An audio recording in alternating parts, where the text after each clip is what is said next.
Assalamualaikum warahmatullahi wabarakatuh. Dengan saya Agung sebagai host di sini. Dan saya David sebagai host yang akan membersamai kita dalam podcast kali ini. Baik, sebelum kita memulai, apa sih tema untuk hari ini Pak David? Ya, di podcast kali ini kita sudah masuki episode yang keempat, Pak Agung. Ya, dengan tema peran penting logistik dalam menjaga suara rakyat. Kalau berbicara tentang logistik nih, menurut Pak Agung apa sih logistik itu, Pak? Kalau yang sepengetahuan saya ya terkait logistik itu lebih ke alat atau barang gitu. Kalau dalam pemilu ya mungkin seperti kotak suara, alat coblos dan lain sebagainya. Oh, berarti bisa dikatakan itu seperti kebutuhan pemilu ya atau pencoblosan tuh ya? Iya betul. Kalau setahu saya memang untuk logistik itu kayak proses pendistribusian atau pengirimannya itu mungkin sih. Iya. Tapi tenang, kita nanti akan tahu dari narasumber spesial kita. Wow. Karena episode ini juga spesial, karena hostnya adalah kita ya kan. Jadi untuk podcast kali ini Pak Agung, kita akan bahas tentang hubungan pemilu dengan logistik dari proses pemilu saat pencoblosan itu bagaimana sih bisa berjalan dengan lancar, kemudian kerjasama dengan berbagai stakeholder tentunya, dan apa lagi Pak ya kira-kira? Mungkin terkait ketetapan pengiriman Nah atau betul. distribusi yang akan menjadi salah satu kunci dalam kesuksesan pemilu. Ya kalau memang tidak tepat waktu kan bisa jadi pemilunya mundur gitu Pak ya. Iya. Oke, nanti kita Kalau akan ini bahas. ya, jadi makin penasaran ya siapa sih narsumnya Pak David untuk hari ini? Narsum kita sangat spesial karena kebetulan narsum kita adalah Ketua KPU Kabupaten Pasuruan. Wow. Yang mana beliau juga membidangi divisi keuangan umum dan logistik. Wow. Kita sambut Bapak Ainul Yakin. Selamat datang Bapak di podcast Wisdom episode keempat ini. Selamat datang, terima kasih Mas David, Mas Agung. Selamat sore. Baik, mungkin Bapak Ainul Yakin bisa sedikit perkenalan Pak kepada teman pemilih yang ada di Kabupaten Pasuruan ini Pak. Selamat sore, Assalamualaikum warahmatullahi wabarakatuh. Teman pemilih, hari ini saya hadir untuk mengisi podcast keempat di KPU Kabupaten Pasuruan. Semoga podcast hari ini berkaitan tentang logistik bisa bermanfaat bagi kita semua dan kita semua, seluruh masyarakat Kabupaten Pasuruan bisa menjadi pemilih yang cerdas dan berkualitas. Mungkin bisa cerita sedikit ya Pak terkait aktivitas yang dilakukan KPU ketika tidak ada tahapan seperti saat ini Pak. Nah, pertanyaan ini sebenarnya sudah seringkali ditanyakan oleh masyarakat pada umumnya, Mas Agung. Jadi apa sih yang menjadi kegiatan ataupun agenda KPU? Karena KPU ini kan diidentik dengan pemilihan. Kalau tidak ada pemilihan berarti kan KPU ini nganggur. Tidak demikian juga sebenarnya. Jadi alhamdulillah kami ini kan terdiri dari 5 divisi, di mana divisi kita ini kan kolektif kolegial dalam artian antara satu dengan yang lainnya itu saling berkaitan. Seperti contoh kemarin di divisi Parmas, SDM dan Parmas sampai dengan kegiatan hari ini juga merupakan salah satu kegiatan yang rutin yang harus dilakukan oleh divisi Parmas untuk mensosialisasikan kegiatan-kegiatan yang ada di KPU. Kemudian kemarin kita juga memiliki sebuah tanggung jawab di divisi data untuk terus update melakukan pemutahiran data pemilih baru dan berkelanjutan di tahun 2025. Sehingga nantinya KPU Kabupaten Pasuruan terus update di dalam data-data pemilih. Karena data-data pemilih ini tentu harus diperbarui. Ada yang kemarin belum bisa mencoblos karena usianya kurang 17 tahun, hari ini didata. Kemudian kemarin yang sudah mencoblos kemudian pindah, ada yang mencoblos kemudian meninggal dan sebagainya. Ini kita harus melakukan review, update data-data pemilih berkelanjutan, Mas Taufik. Kemudian di logistik sendiri apa kegiatannya pasca pemilu?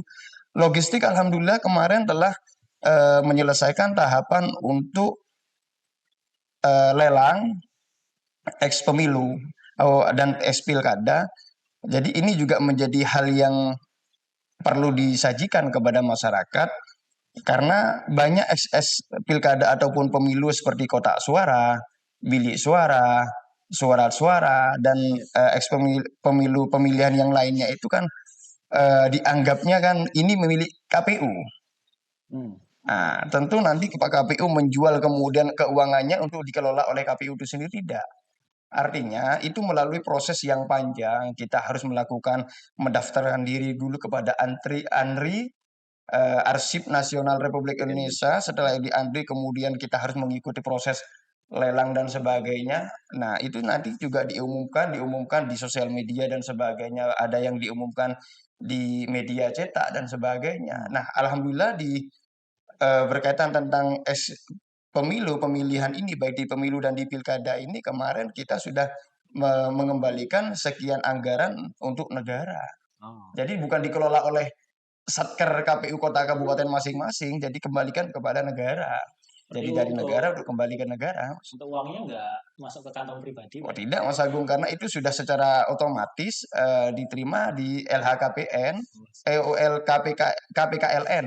Di KPKLN kami ikut di wilayah Sidoarjo kemarin untuk melakukan lelang itu. Jadi kami di Satker KPU Kota Kabupaten tidak ikut campur berkaitan tentang pengelolaan anggaran itu. Jadi berapa nilai yang kita tawarkan kepada peserta lelang, kemudian berapa mereka mendapatkan, ya itu sudah menjadi hak prerogatif daripada pihak KPKLN dan pihak yang ikut lelang, seperti itu. Jadi kalau saya simak tadi banyak sekali ya Pak. Sebenarnya pekerjaan dari KPU pasca pemilu ini masih banyak Pak ya? Masih banyak, alhamdulillah ya? Masih banyak. Oke, jadi teman pemilih, memang kita di KPU ya, khususnya untuk masa non tahapan ini sebenarnya masih banyak PR-PR dan juga tugas yang harus kita lakukan Pak ya. Jadi selain dari masa tahapan, kita juga ada pekerjaan rutin yang tentunya masih banyak sekali yang kita kerjakan. Nah, mungkin langsung Pak, kita coba masuk ke pertanyaan inti. Mungkin dari dasarnya dulu aja terkait dengan logistik pemilu ya. Kalau kita tahu kan logistik pemilu adalah serangkaian proses persiapan pencoblosan di TPS. Nah, kan di TPS banyak sekali kotak suara, bilik suara, surat suara, segel, formulir. Nah, itu kan tidak mungkin Pak tiba-tiba ada di TPS tuh. Nah, mungkin saya ingin bertanya Pak, apa itu logistik dalam pemilu dan bagaimana sih cara KPU agar pengelolaan logistik pemilu khususnya di KPU Kabupaten Pasuruan ini dapat berjalan dengan lancar seperti itu Pak? Tepat sasaran gitu ya? Ya, betul. Jadi begini, jadi kalau kita berbicara terkait dengan logistik pemilu, maka logistik ini pada dasarnya merupakan akumulasi dari segala keseluruhan serangkaian peralatan dan perlengkapan yang dibutuhkan dalam menyelenggarakan pemilihan umum baik di pemilu maupun di pilkada.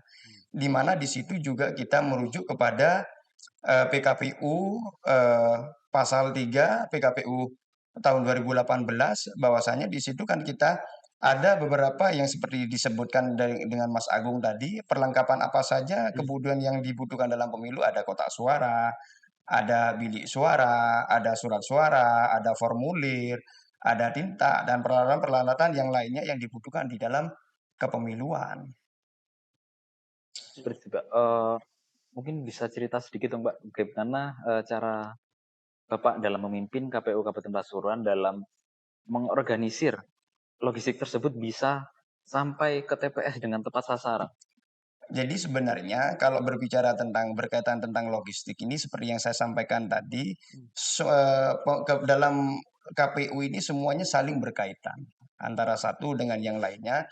Kemudian bagaimana kita mampu mendistribusikan dengan baik dan lancar, karena di KPU itu kita punya aplikasi yang berbentuk web, yaitu SILOG, Sistem Informasi Logistik, di mana di situ dapat mengkontrol untuk mengkalter segala bentuk kegiatan pendistribusian yang ada di logistik, mulai dari perencanaannya, mulai dari pengawasannya, mulai dari pengamanannya, bahkan secara pengirimannya saja itu kita punya seperti sistem aplikasi GPS yang mengkontrol pengiriman dari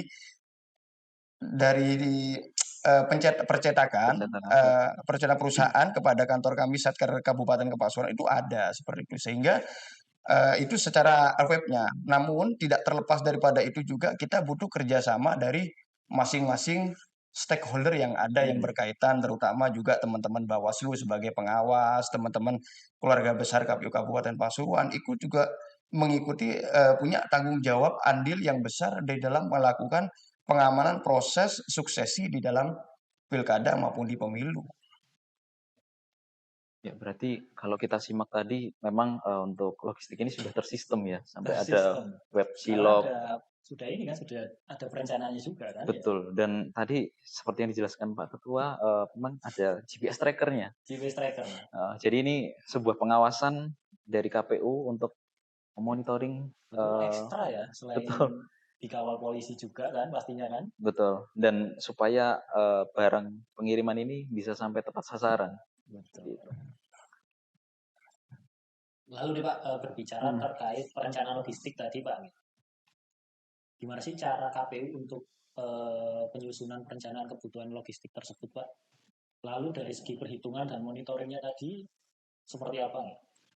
Jadi untuk menentukan jumlah kebutuhan logistik di KPU Kabupaten Pasuruan, tentu kita juga melakukan perencanaan terlebih dahulu. Nah, perencanaan juga tidak terlepas daripada data-data yang harus kita himpun, data-data yang kita mitigasi di wilayah KPU Kabupaten Pasuruan. Salah satu data yang harus kita himpun adalah kita harus mengetahui jumlah pemilih yang ada di Kabupaten Pasuruan. Kalau contoh di pilkada kemarin, DPT kita sejumlah 1.206.754 sekian. Banyak banget itu Pak. Nah, tentu dengan kita mengakumulasi jumlah pemilih, kita juga dapat menghitung kebutuhan, berapa kebutuhan bilik suara di KPU Kabupaten Pasuruan, berapa jumlah kebutuhan surat suara, berapa jumlah kotak suara yang dibutuhkan, jumlah TPS, itu juga harus terukur daripada data-data yang kita himpun. Jumlah TPS kita di pilkada terakhir kemarin 2024 pilkada serentak itu kalau tidak salah itu 2.338 jumlah TPS dari 24 kecamatan, 356 desa kelurahan yang ada di Kabupaten Pasuruan. Jadi sebelum kita melakukan pendistribusian ataupun pengadaan suatu barang, kita melakukan proses perencanaan itu untuk melakukan himpun data terlebih dahulu, Mas. Jadi agar data-data yang kita nantikan untuk menganggarkan itu tidak meleset terlalu jauh. Jadi dari ada misalnya nih kebutuhan surat suara kita ini dari 1.206.000 sekian, itu ditambah sekian persen daripada surat-suara cadangan dikhawatirkan ada yang rusak dan sebagainya, demikian. Namun dalam tanda kutip kita harus mengetahui terlebih dahulu kebutuhan yang ada di KPU Kabupaten Pasuruan di Satker masing-masing, salah satunya adalah himpun data. Jadi dari data yang dihimpun itu sebagai dasar Pak ya, acuan untuk menentukan kebutuhan dari logistik yang diperlukan, khususnya di wilayah Pasuruan Pak ya. Betul. Oke, saya sedikit menyinggung terkait dengan pengadaan tadi Pak. Pengadaan yang dilakukan oleh KPU Kabupaten Pasuruan dalam rangka pengelolaan logistik tadi, itu bagaimana sih Pak supaya tetap transparan, akuntabel, kemudian juga sesuai aturan tentunya? Ya, seperti yang saya sampaikan di awal, kita ini kan sudah eh, memiliki aplikasi namanya Silog tadi, di mana Silog ini kan ada beberapa item, salah satunya sistem informasi logistiknya yang berkaitan tentang perencanaan pengadaan barang mulai dari perencanaan, pengadaan, pendistribusian, sampai kembali lagi kepada penyimpanan pasca pemilihan. Nah, ada juga berkaitan tentang pengawasan dari pengiriman itu sendiri. Jadi yang tadi saya sampaikan ada web GPS-nya untuk mengkontrol pengiriman dari perusahaan kepada satker masing-masing. Itu live view gitu Pak. Iya. Jadi memang jejaring internet yang dimiliki oleh Komisi Pemilihan Umum yang dipergunakan untuk KPU di masing-masing satker untuk mempermudah akses itu. Jadi semua sudah terintegrasi Pak ya, mulai dari perencanaan, kemudian sampai pengadaan, dan juga sampai pasca pemilu tadi itu benar-benar terkontrol dalam satu sistem. Terkontrol, tujuannya adalah yaitu mampu menyajikan sesuatu yang transparan, akuntabilitas ya, kemudian ya memberikan penyajian yang sesuai dengan kebutuhan yang ada di KPU Kabupaten Pasuruan. Dan sesuai real time itu juga bisa menjadi cara bagi KPU dalam menjaga integritas instansi ya Pak, dalam menjaga keamanan dan juga kepercayaan masyarakat terhadap proses distribusi yang dilakukan oleh KPU Kabupaten Pasuruan seperti itu Pak ya. Jadi terkait distribusi dan keamanan logistik Pak ya. Selain untuk keamanan kan tadi ada lively juga kan. Otomatis kan pengaruh di keamanan juga. Nah, jadi mungkin bisa diceritakan sedikit Pak mengenai distribusi logistik pemilu yang sudah dilakukan pada gelaran pemilu kemarin. Mulai dari pengaturan waktu, jalur distribusi hingga koordinasi dengan pihak stakeholder Pak atau pihak luar. Betul. Jadi selain kita ini kan juga berbasis web seperti yang Silog tadi, kita juga membuat schedule tertentu untuk melakukan pendistribusian, yang mana pendistribusian itu nanti akan dilaksanakan yang dilakukan dari gudang KPU Kabupaten Pasuruan ke masing-masing kecamatan, dari ke masing-masing kecamatan ke masing-masing desa sampai nanti ke TPS. Nah, bagaimana prosedurnya? Kita berkoordinasi dengan stakeholder yang ada, di mana stakeholder yang berkaitan adalah pihak keamanan, salah satunya pihak kepolisian.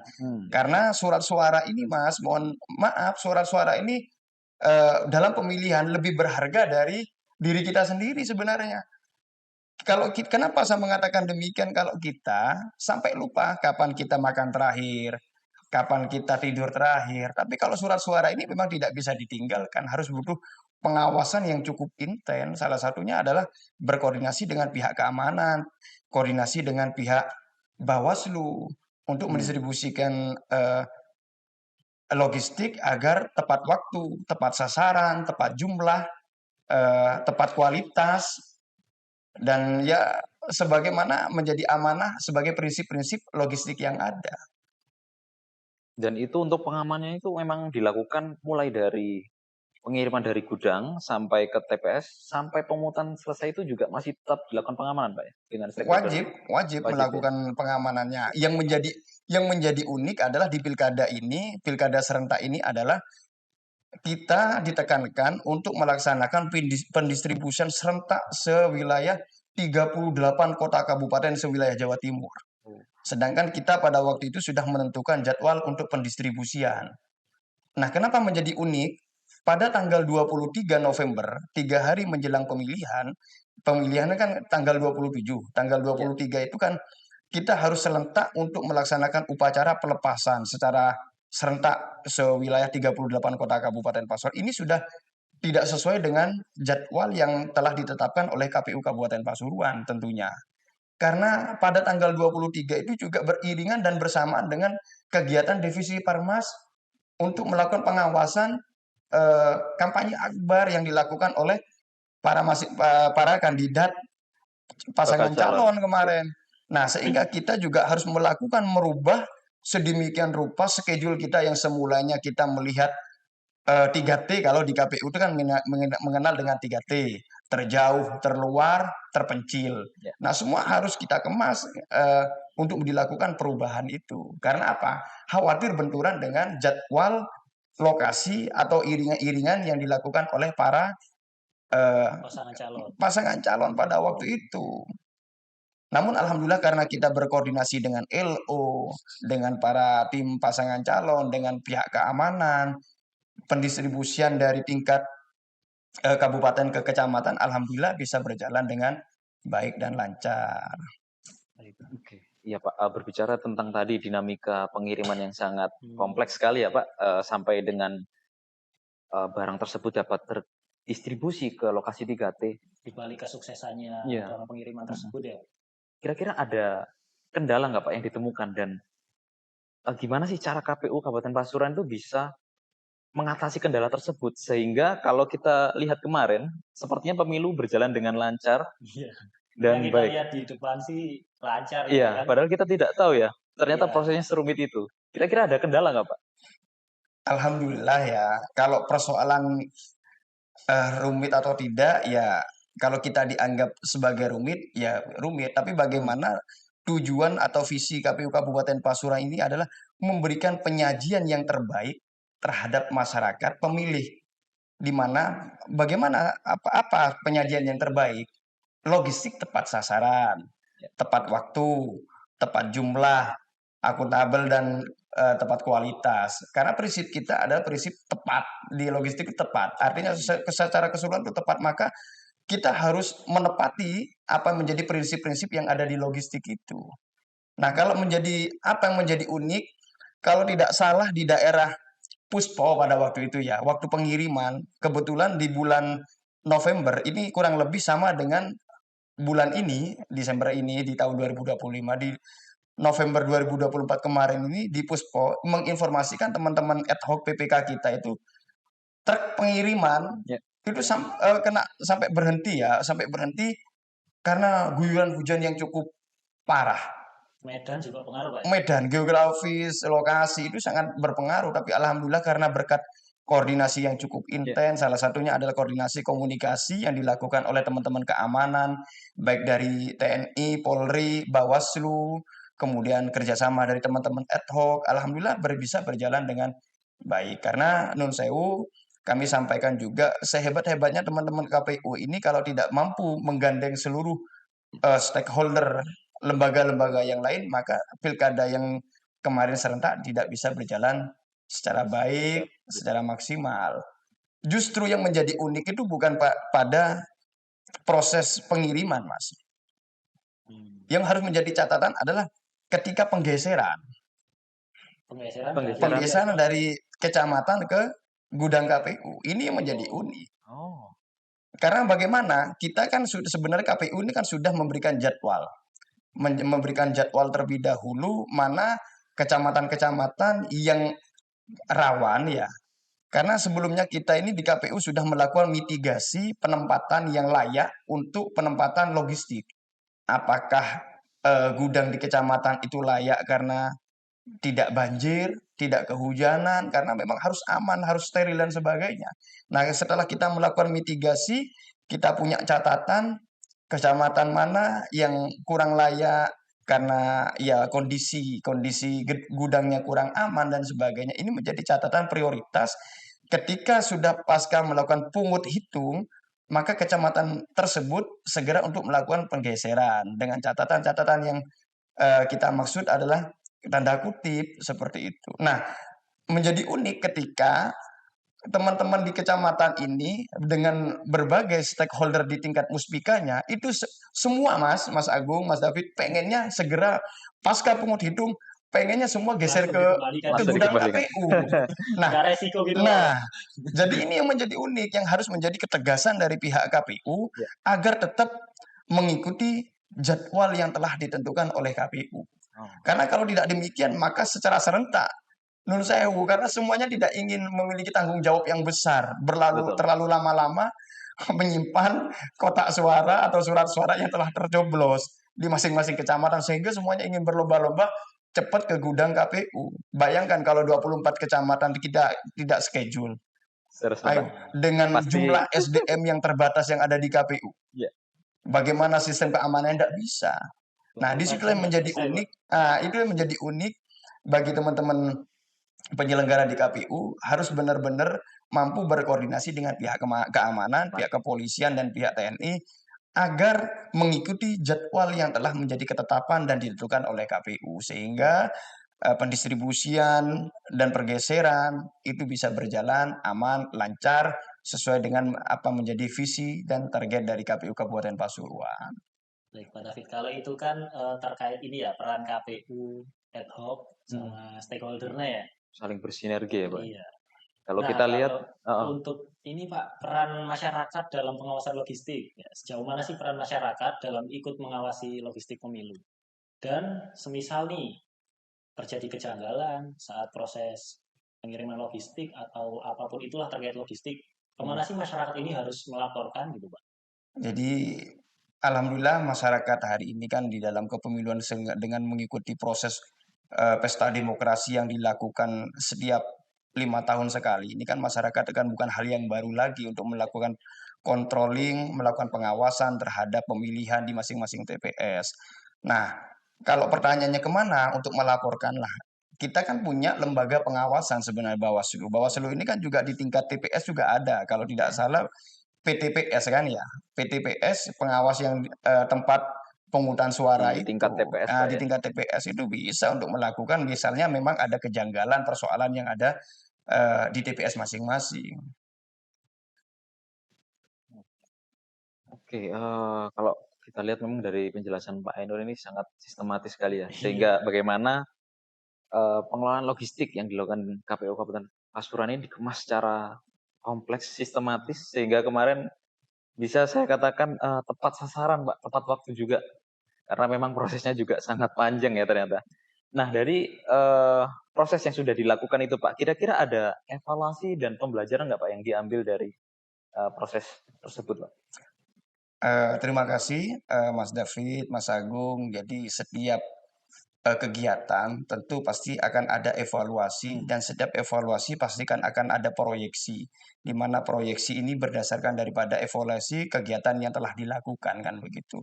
Nah, sebagaimana yang telah saya sampaikan tadi di awal, serangkaian logistik ini tidak terlepas dukungan support dari seluruh keluarga besar KPU Kabupaten Pasuruan, dukungan dari kerja keras teman-teman badan ad hoc yang luar biasa, dukungan dari teman-teman keamanan polisian, TNI, Ya. kemudian dari teman-teman Bawaslu itu juga sudah cukup baik. Jadi kalau memang harus ada sesuatu yang memang diperbaiki, kemungkinan ya kita lebih memperbaiki di dalam sistem tadi yang saya sampaikan siloknya itu. Jadi jejaring internetnya harus lebih diperbaiki, kemudian akses agar lebih dipermudah lagi sehingga keakuratan, transparan, akuntabelnya bisa dipantau secara langsung oleh masyarakat sehingga transparansi benar-benar dirasakan oleh masyarakat. Yang itu yang secara aplikasinya. Kemudian secara kerjasamanya, secara faktualnya, maka KPU harus memperbaiki komunikasi jejaring dengan stakeholder yang ada di tataran di wilayah Kabupaten Pasuruan. Seperti yang saya sampaikan tadi, jangan sampai terjadi miskomunikasi yang dilakukan antara KPU, jadwal yang telah dibuat KPU dengan pihak keamanan. Dan jangan sampai juga pihak keamanan terlalu mendominasi jadwal-jadwal yang telah dibuat oleh KPU itu juga harus dilakukan komunikasi dan wawasan secara baik sehingga terciptanya pemilu dan pilkada sesuai dengan prinsip-prinsip logistik yang ada. Karena logistik pilkada ataupun pemilu ini dia akan realisasi, Mas, tanpa adanya logistik. Memang semuanya penting. Jadi kalau jenengan mau ke kantor pakai motor, motor ada, ban ada, semua motornya lengkap ada, bensin tidak ada, jenengan masih bisa ke kantor menggunakan alat transportasi yang lain.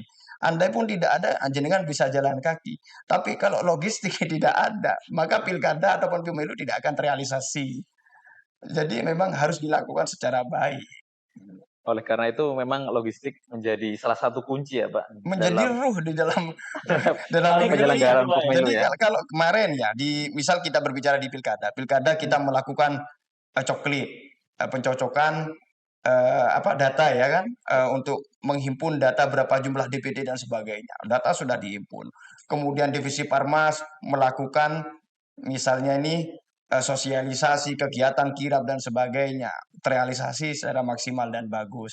Teknis berkoordinasi dengan partai politik dan sebagainya. Tapi kalau pada endingnya logistik tidak tepat waktu, tidak tepat sasaran, tidak tepat jumlah, tidak berkualitas, maka pemilu dan pilkada tidak akan berhasil. Maka logistik ini menjadi ruh sebenarnya di dalam kepemiluan. Baik, nih Pak Ainul ini kan sebagai Ketua KPU Kabupaten Pasuruan yang kemarin sih melaksanakan pemilu terkait logistik itu lancar ya. Lancar ya. Dari ceritanya tadi sih saya lihat sih lancar. Nah, apa sih Pak untuk harapan ke depan atau rencana Bapak dalam upaya penguatan pengelolaan logistik pemilu di tahun yang akan datang? Supaya lebih baik lagi dari sebelumnya, supaya Ya, lebih tepat Pak ya, atau tetap terjaga lah maksudnya. Baik, terima kasih. Jadi sebenarnya kan semuanya kan sudah diakumulasi jawaban saya tadi kan. Iya. Kita harus memperbaiki sistem itu, sistem webnya, sistem informasi logistiknya Silog itu, tadi ya Pak ya. silognya tadi, sehingga real timnya tadi bisa difungsikan secara baik dan maksimal. Kemudian bagaimana kita menjalin hubungan secara baik dengan para stakeholder yang ada, Kesbangpol, kepolisian, keamanan, dan teman-teman pengawas di lembaga Bawaslu ini juga harus selalu dilakukan secara intent, Mas Agung. Baik, jadi memang beberapa kunci tadi memang cara-cara dari KPU Kabupaten Pasuruan yang diterapkan itu memang harus tetap terjaga. Harus terjaga konsisten gitu ya Iya. dari Dari kemarin. segi perencanaan, kemudian koordinasi itu menjadi Iya. kunci utama ternyata.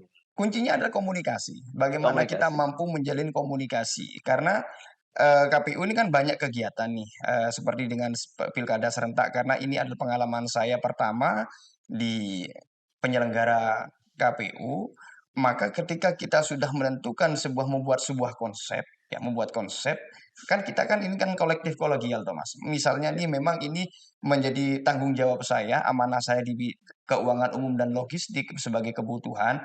Namun, kita juga harus mengkomunikasikan dengan tataran komisioner yang lainnya untuk diplenokan karena sistem yang ada di KPU ini kan bukan pucuk kepemimpinan tapi kolektif kolegial di mana keputusan ini kan diambil secara mufakat secara bersama. Nah, masukan-masukan dari komisioner-komisioner dan pimpinan-pimpinan yang lain ini sangat berharga bagi kami. Setelah di dalam kita mengemas sebuah konsep dituang di dalam pleno, kita sajikan kepada peserta pemilu, kepada stakeholder bahwasanya KPU memiliki sebuah konsep demikian. Nah, konsep yang tadinya semula sudah dibahas oleh teman-teman pimpinan itu belum menjadi final. Belum final. Masih perlu Masih perlu masukan-masukan. masukan lagi. Nah, masukan-masukan inilah yang dibutuhkan sebagai kami tidak anti kritik, kita tidak anti masukan karena kritik dan masukan ini salah satu kunci suksesinya pilkada ataupun pemilu di Kabupaten Pasuruan. Berarti koordinasi itu tetap dilakukan ya meskipun tidak tahapan gitu Pak ya. Tetap dilakukan, Mas Agung. Untuk menjalin komunikasi tadi sih Pak, seperti yang disampaikan Pak Ainul Yakin tadi, memang komunikasi itu adalah cara utama sih dalam membangun sebuah sinergitas dan keberlangsungan yang lancar tadi. Iya, ini nggak kerasa ya kita ngobrol. Iya, memang lama banget daging semua ini.